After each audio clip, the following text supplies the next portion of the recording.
tababaraha cusub ee Manchester United Erik ten Hag ayaa ah shaqsigii ugu dambeeyay ee Red Devils ee isku daydo inuu wax ka bedelo qaab ciyaareedkeeda iyo hantideeda. Tani iyo markii uu ka tagay Sir Alex Ferguson, United ayaa ku guuldareysatay inay ku guuleysato Premier League, waxaana ay aragtay 4 tababare oo joogto ah oo imaanaya oo tagaya. Ten Hag ayaa bedelay Ole Gunnar Solskjaer, kaas oo wax ka yar 3 sano ku jiray hoggaanka isla markaana ku guuldareystay inuu ku guuleysto wax koob ah. Cadaadis ayaa saarnaan doona Ten Hag si uu u rogo qulqulka Old Trafford. Saansaantiisa horena maaha kuwa rajo leh kadib markii laga badiyay 2 kulan ee ugu horeeyay. Kadib markii ay qiimeeyeen dooqyadooda, Manchester United waxay si rasmi ah u magacaawday Ten Hag inuu noqdo maareeyahoodii ugu dambeeyay 21 Abriil 2022. Dutchka ayaa loo gacan geliyay qandaraas socon doona ilaa June 2025, laakiin waxa uu haystaa dooq uu ku kordhin karo sanad kale. Ten Hag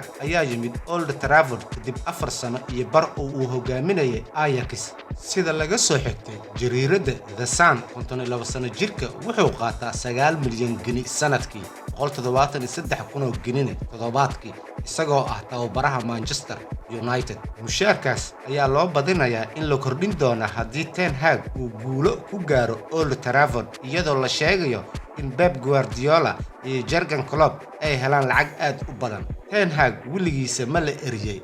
Tani markii uu bilaabay xirfadiisa maamuleed ee 2012, Ten Hag weligiisa lagama eriyin 4 kooxood oo kala duwan uu soo maray. Natiijooyinkiisii wacnaa ee hore ayaa dhab ahaantii u sahlay isaga in uu degdeg u fuulo jaranjarada tababarka. Waayo aragnimadii ugu horeysay ee Ten Hag ee tababare ayuu ku soo bilaabay naadiga Dutchka ah ee Go Ahead Eagles 2012 ilaa 13, wuxuuna dib ugu soo celiyay heerka sare ee Dutchka markii ugu horeysay muddo 17 sano ah. Bandhigii uu halkaas ka sameeyay ayaa soo jiitay indhaha Bayern Munich, kuwaas oo u magacaabay tababaraha Under 23 kadib hal xilli ciyaareed oo uu la qaatay Go Ahead Eagles. 2015, Ten Hag ayaa markaas loo soo bandhigay doorka maamulaha naadiga Dutchka ee FC Utrecht, kaas oo uu ku hogaamiyay kaalinta 5 iyo 4aad horyaalka ugu sareeya Netherlands ee Eredivisie. Ajax ayaa markaas kadib soo wacday dabayaaqadii 2017 kadib markii ay eriday tababarahoodii Marcel Keizer.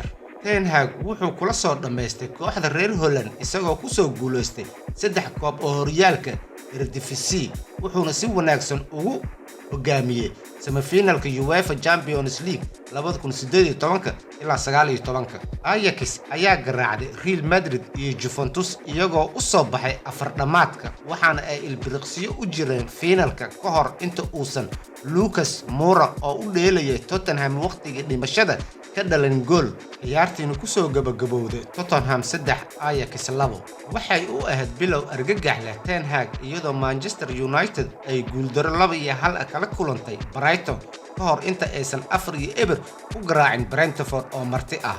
Red Devils ayaa fadhisa halka ugu hooseeya horyaalka Premier League markii ugu horeysay muddo 30 sano ah. Taageerayaashuna waxay durba isweydiinayaan in Ten Hag ay ku adkaatay shaqada. Qaar ka mid ah maamulayaasha ayaa waqti ku qaatay inay saameyn ku yeeshaan marka ay ku biiraan koox cusub, laakiin ninka reer Holland ayaa guud ahaan dhulka ku dhuftay doorarkii hore. Ten Hag ayaa badiyay kulankiisii ugu horeeyay abid isagoo tababare u ah Go Ahead Eagles, kuna badiyay 2-0, mana laga badan ilaa kulankiisii 5aad ee uu hogaaminayay.